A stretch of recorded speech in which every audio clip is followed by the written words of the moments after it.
After an epic comeback win on Monday night from the Carolina Hurricanes, what else can you say other than comeback completed?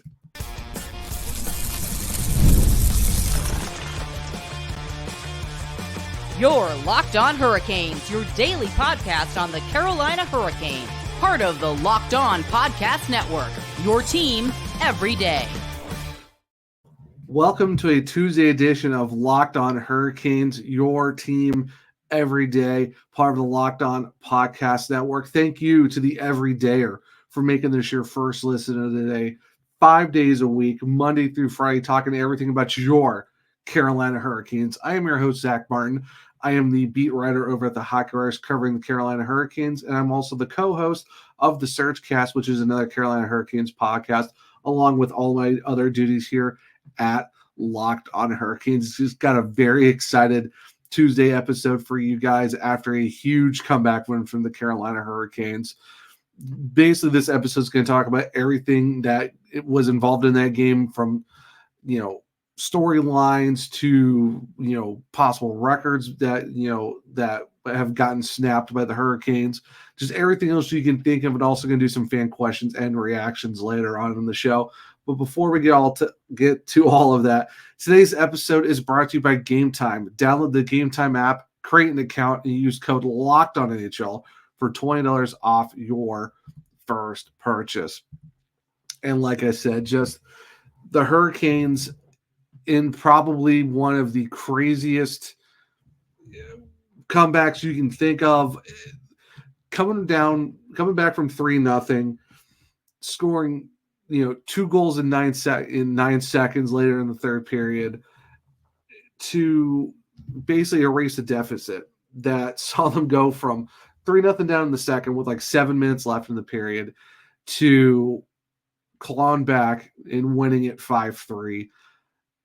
The absolute building was just probably just shaking. Like, it was so loud at PNC Arena. I know last year Mike Foreman, one of the higher ups in the marketing area and merchandising and all that for the Hurricanes, he had a Stadium Series framed picture break last year in a playoff game. I wouldn't be surprised if his whole office is just gone at this point, just because of how loud the arena was. Like, you have to know, probably all of North Carolina heard, just how loud that barn is.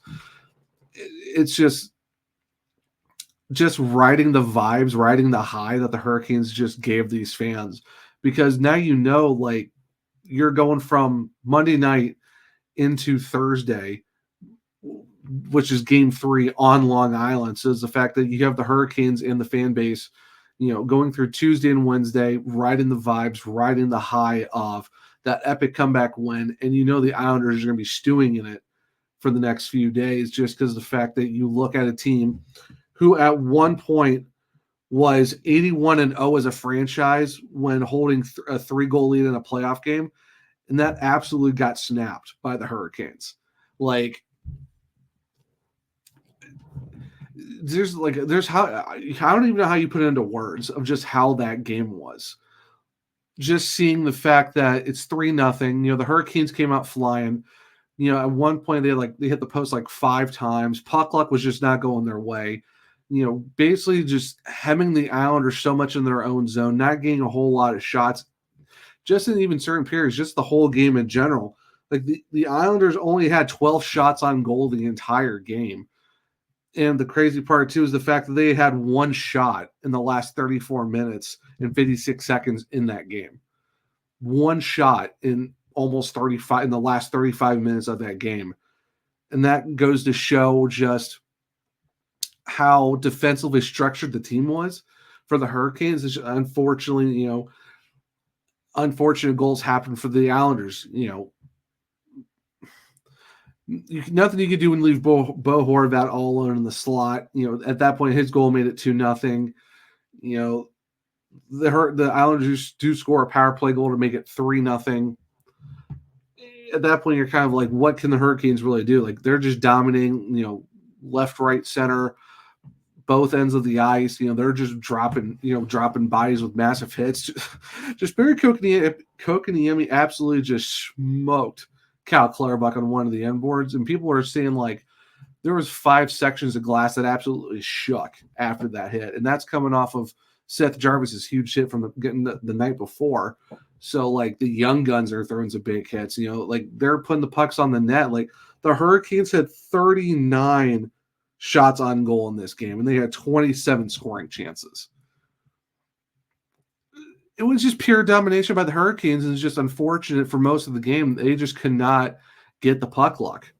Everything they threw on Semyon Varlamov for a second game in a row, just whatever reason, just wasn't working. And then, thankfully, Teuvo Teravainen gets a power play goal in the second period, makes it 3-1. You go into the second intermission. It's not great. You kind of want to be a goal closer, but it's 3-1. You're actually in the game. You finally broke, the shutout that the Islanders were having at the point, despite the fact that the Hurricanes were just absolutely doubling their shots pretty much the entire game. And, throwing the hits, throwing the bodies, it was one of those games where it's like, man, you have to hope that something clicks for the Hurricanes and something works out for them. And thankfully it did in the third period, because you see a 4-goal third period from the Hurricanes. Seth Jarvis with an absolute snipe, just a beautiful snipe, bar down, beats Varlamov on the blocker side. I think that was the second blocker side goal at that point for the Hurricanes in that one. And that was just an absolute beauty of a shot. That was his first of the playoffs. That's his 9th playoff goal in general as well. And I think this is like his 20th postseason point in like 31 games. And then, the game's going on. The Hurricanes are still throwing chances. They're having chances left and right, just trying to find any way to get the tying goal. Less than 3 minutes left. Rod Brind'Amour calls his timeout, draws up a set play, empty net, a couple chances. The Hurricanes are keeping it in the zone, and we're able to find a way for Sebastian Aho to be the franchise guy that he is to tie the game up. And the place just absolutely just goes nuts. It's tie game. Okay, the Hurricanes are back in it. Maybe there's a chance for overtime. See what happens after that. The place is just absolutely rocking. And then not even 9 seconds later, Jordan Martinook, just being the playoff guy that he is, just continuing an epic 2024 for him. He comes in out of nowhere, buries it. All of a sudden, you go in 9 seconds, you go from 3-2 down to 4-3 up. The place is absolutely rocking. It's pandemonium.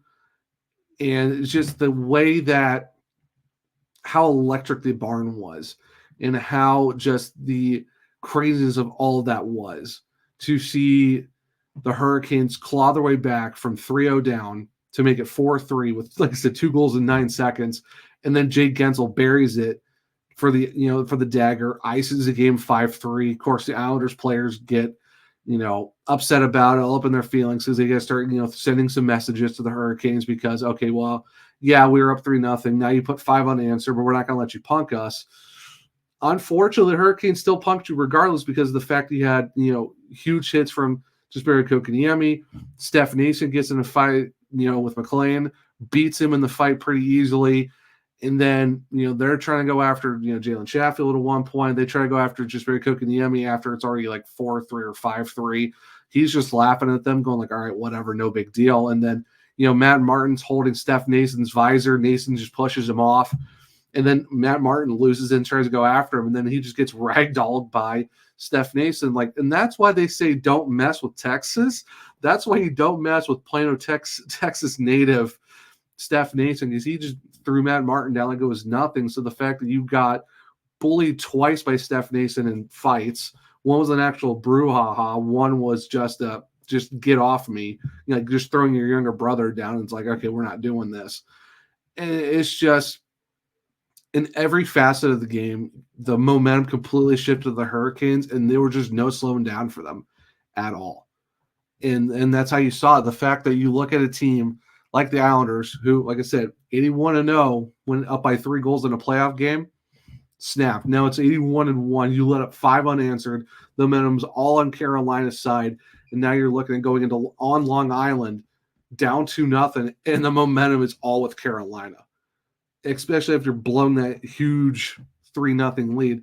And just even looking at, like I said, looking back at the ozone possession time, The Islanders had 8 minutes and 42 seconds in the offensive zone. The Hurricanes had 20 minutes and 44 seconds. And that's including like 2 separate possessions of where they were when they were in the zone for at least 2-3 minutes. Just absolutely hemming the Islanders in their own zone. And just talking about how I said they were throwing the bodies all night, the Hurricanes tied the Islanders in hits with 27. The Hurricanes aren't a really hit-heavy team, but they were just throwing hits all over the place, bringing the physicality and just showing that, this team, while they can score at will, they're not afraid to throw the body at all. And per moneypuck.com, the Hurricanes had a 4% chance of winning this game before Sebastian Aho's tying goal with 2 minutes and 15 seconds left. So you go from a 4% chance of winning to winning the whole thing after Sebastian Aho tied the game. Just an overall, just a great game by the Hurricanes. And there's a lot more stats to go over, and there's some quotes from the game that we have to talk about because there's just so much more to talk about from this game. But we'll get to all that in the second segment right here on a Tuesday edition of Locked On Hurricanes. If you're looking a way to take the frustration out of buying tickets, Game Time is now an authorized ticket marketplace for Major League Baseball, which makes getting tickets even faster and easier. Prices on the Game Time app actually go down the closer it gets to first pitch. With killer last-minute deals, all-in prices, views from your seat, and their lowest price guarantee, Game Time takes the guesswork out of buying MLB tickets. The one thing I really like about using the app is the fact that you can get last-minute tickets. Also, you get some amazing flash deals, even some zone deals as well. And the great thing, too, is you get some views from your seats at the venue so you know what you're looking at when you're actually at the game. And then their lowest price guarantee, event cancellation protections, even their job loss protections are really great to use as well. Like I said, even when you're looking at the last-minute deals, you can save up to 60% off buying last-minute tickets for sports, concerts, comedy theater, anything you can think of. They have some great last-minute deals. Even their flash deals, you can even save more with exclusive in-app deals on select seats ahead of the game or the event, and even with some zone deals. You can save even more when you choose a section and you let Game Time choose the seat for you. And like I said, with those seat views, the one great thing about the app is the fact that you can get a panoramic view from your seat in the app before you even buy it. And with their lowest price guarantee, Game Time will credit you 110% of the difference with their lowest price guarantee if they're able to do that. In the Game Time ticket exchange, and their coverage, your purchase is covered with the most flexible customer service policy in the ticketing industry. Take the guesswork out of buying tickets with Game Time. Download the Game Time app, create an account, and use code LOCKEDONAHL for $20 off your first purchase.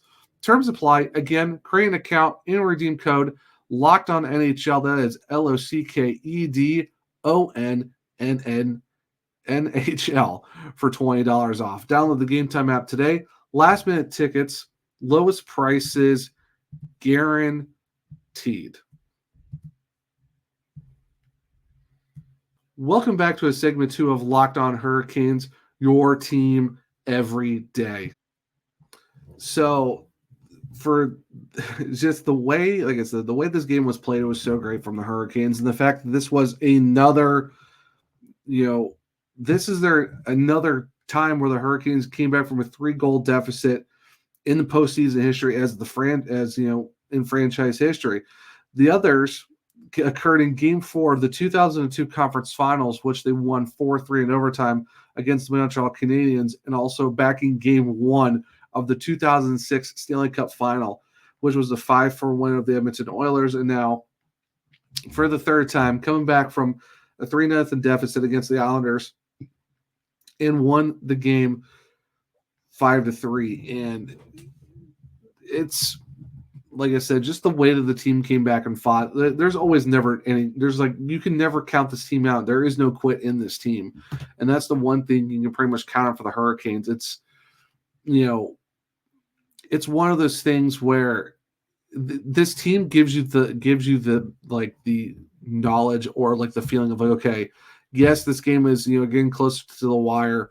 They are down, but you never really count them out. Like you've seen it a lot this year where the Hurricanes have come back and scored 2 goals in a matter of a couple minutes or even less than a minute to force overtime or get a win. Like we've seen that so many times this year. And even, like I said, with Sebastian Aho scoring a goal, against the Florida Panthers, with under 30 seconds left in the game and wins it for them, or wins a game in overtime for against the New Jersey Devils. Like, because this team almost gives me the vibes or just the mentality of like there's no quit in this Hurricanes team.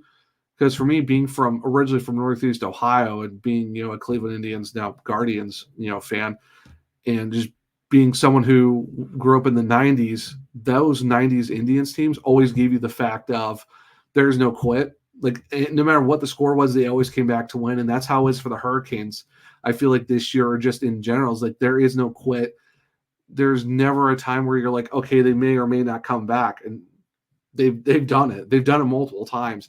Now, for the fact that they've done it in franchise history for the 3rd time of being down 3-0 in a playoff game, come back and win it. And so you're going back to 2002 Cup run, 2006 in the Stanley Cup Final, won it, and now you do it in the playoffs this year.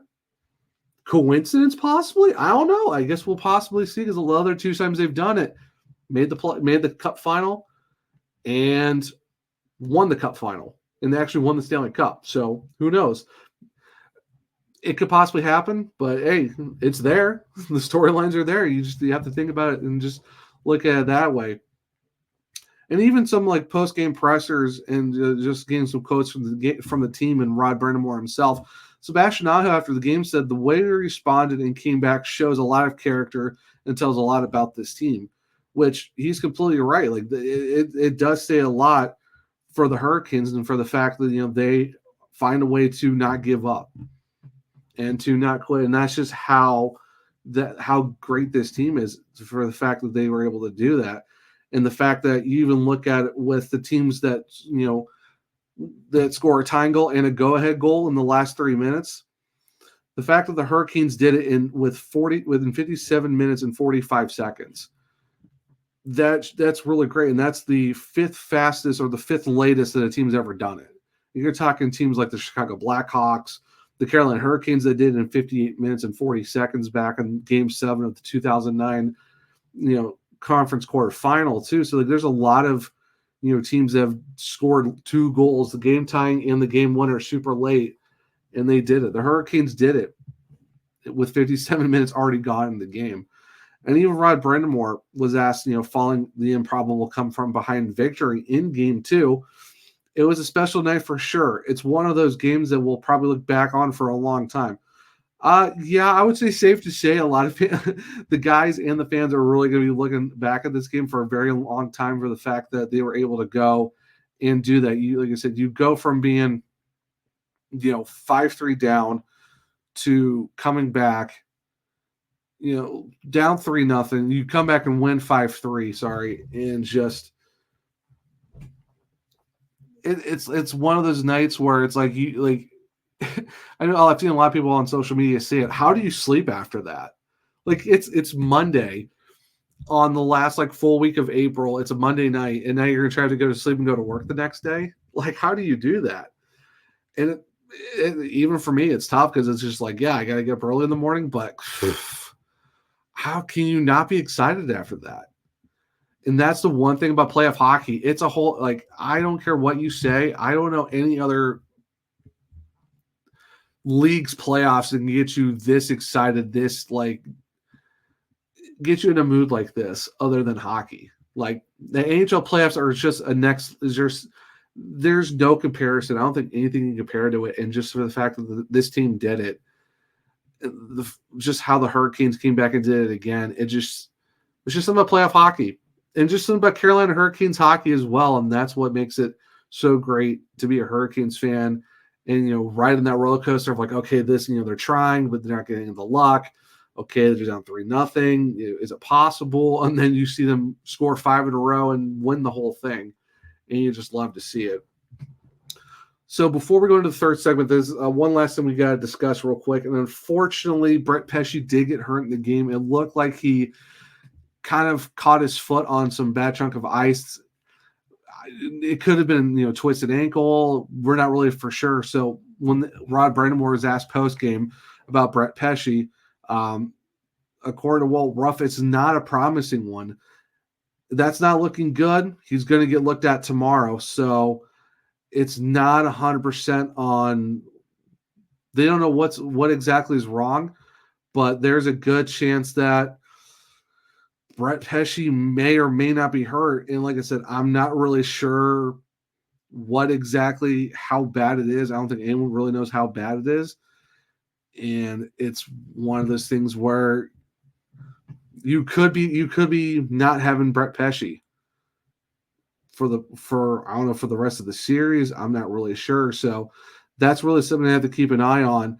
And I know some people did ask that question, and that's what we're going to get to in segment 3 is the fan questions and just reactions as well from everyone from social media. So we're really looking forward to doing that. But before we get into segment 3 and all that good stuff right here on a Tuesday edition of Locked On Hurricanes.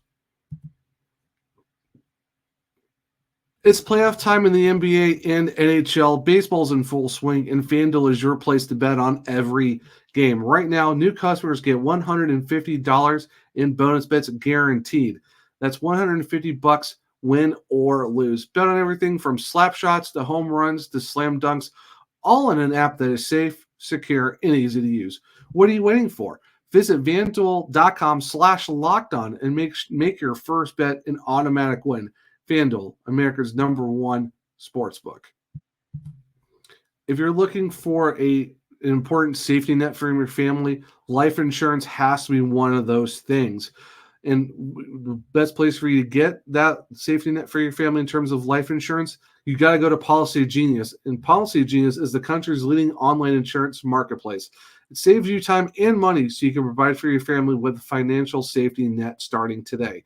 With Policy Genius, you can find life insurance policies that start at just $292 per year for a $1 million of coverage. Some options offer same-day approval and avoid unnecessary medical exams. Policy Genius helps you compare your options from top companies, and their team of licensed experts is on hand to help talk you through it. Talk to a team of award-winning agents who will walk you through the process step by step. And you can easily compare quotes from America's top insurers in just a few clicks to find your lowest price.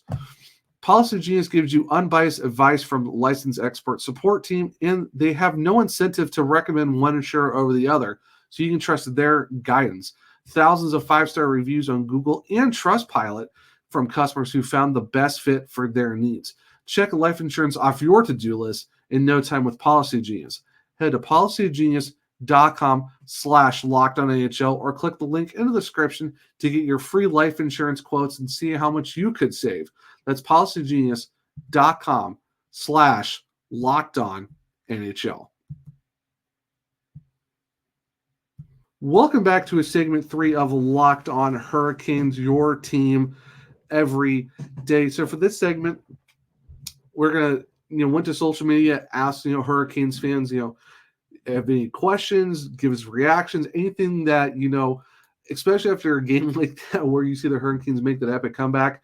It's always great to hear from the fans and get their perspectives as well, just from either if you were watching on TV or you're actually in PNC Arena or somewhere near Raleigh at the bars or wherever.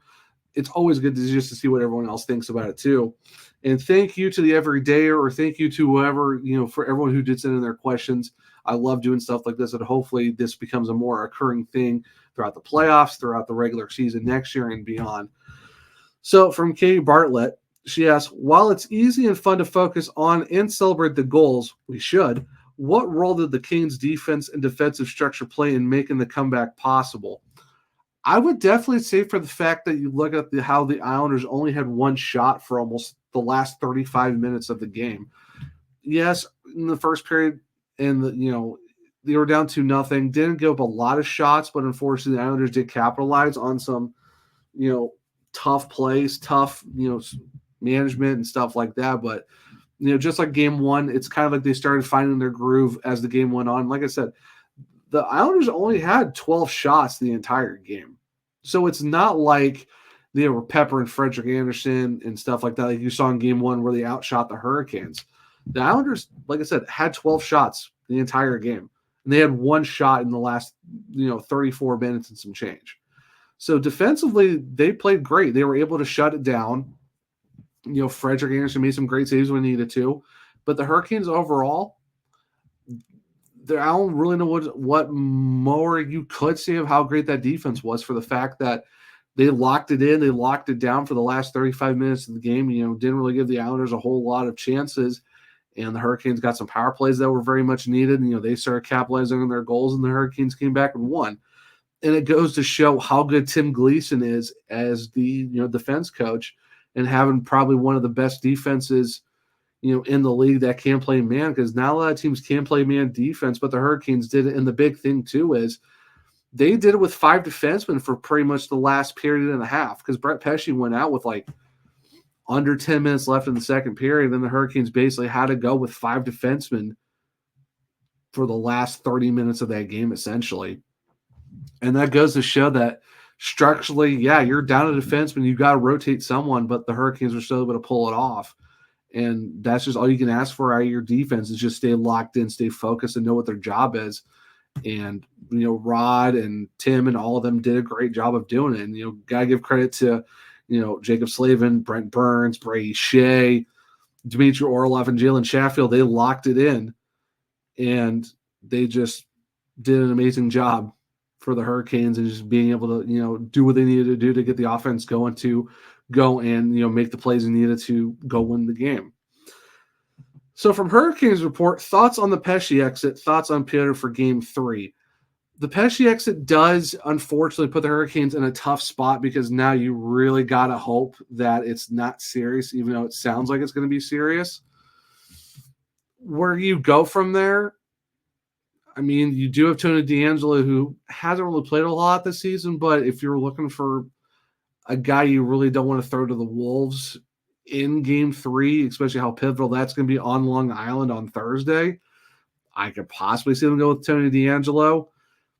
If they can really see something out of Scott Morrow over the next 2 days, with them having Tuesday and Wednesday off, maybe if Scott Morrow shows enough, maybe they could put him in somewhere. I'm not really sure. I don't know if you break up Orlov Chatfield and, do you put Scott Morrow on the second, defense unit with Brady Shea? I'm not really sure. I mean, there's also Dylan Coughlin, but I don't really know about that, because from what I know, he hasn't really been called up, and, he's got AHL playoffs coming up soon and stuff like that.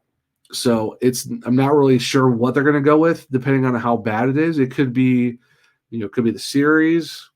Hopefully it's not too long. If it's the playoffs, hopefully not. So I don't know. It stinks to see. We're not really going to know for sure until we get an official announcement from Hurricanes PR, the Hurricanes in general. So hopefully, Brett Pesce's doing okay. Hopefully it's nothing serious. And, it'll be interesting to see what the Hurricanes and Rod and Tim and what their team does in terms of, do you look at the next 2 practices and look at Scott Morrow, or do you look at putting Tony DeAngelo in? So a lot of question marks right now in terms of what do you do with your defense after you have that comeback win, but now you lost one of your, pillars on the defense.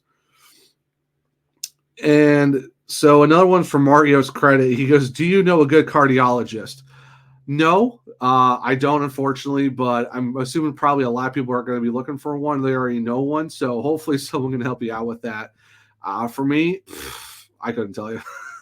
I wish I knew a good cardiologist. If I did, I would have probably known him for a long time, especially being a sports fan. So for this last one is from Sumo37. That game was so electric. What a comeback. I am worried about Pesce. Rod said he's not good in a way that means really bad. What happens if he is done? Like I said to the Hurricanes reports question, if he is out, if you're looking at TDA, you're looking at probably Scott Morrow if they want to go down that path. They got the Black Aces for a reason. That's why they had so many extra defensemen. It could be one of those 2 guys if it's long term. Like I said, hopefully it's not too much, but I guess we'll see. It's up in the air right now until we get an official thing from the team. Like I said, hopefully it's not serious, but it does put a little thought in the back of your mind. Yeah, you're up to nothing, but at what cost. So it'll be very, very interesting. But that will wrap up this Tuesday edition of Locked On Hurricanes. Thank you to the Everyday for, like I said, listening to making this your first listen of the day. Thank you to everyone who's sending your questions. It's a lot of fun answering questions and stuff like that. Hopefully we can do more of that as the playoffs go along as well. If you want to follow me or ask me questions, you can go to OneShareZach on Twitter, or you can go to the podcast at LO_Hurricanes if you want to send me some questions or your thoughts or anything like that as well. Would love to read them and put them on the show if to give some other perspectives from Hurricanes fans as well. In the link tree in my bio on Twitter, you can go in where you can find my articles over at the Hockey Writers. You got a lot of playoff coverage stuff coming up there very soon, and you can find where to listen to the Surgecast, my other show, on podcast platforms or on YouTube. And also you can find links where to listen to this podcast, Locked On Hurricanes, on all podcast platforms and YouTube as well. And if you're on YouTube, make sure to hit subscribe, hit the bell notification so you don't miss an episode. Make sure to like the video as well. I would really greatly appreciate that. And if you do subscribe, please share it with everyone you know, because we are on the road to 1,000 subscribers. So I would love to do something very, very cool for you guys if we can get to 1,000. And if you're on the podcast side of things, make sure to leave a 5-star rating, so it'll help me grow the podcast, get out there more, and be able to get more Hurricanes content out there that I think that would be really, really nice for other fans to see and stuff like that. And if you leave a 5-star rating and a review, I might just read it on the podcast, so make sure to go do that. But like I said, thank you to the Everyday for making this your first listen. Thank you to everyone who sent their questions, and thank you for just listening to the show in general. It's been a lot of fun doing this, and really excited to see how the rest of the playoffs go and doing more of these episodes for Locked On Hurricanes. But until Wednesday's show, I hope everyone has a great Tuesday and also their Tuesday night. And as always, let's go Canes.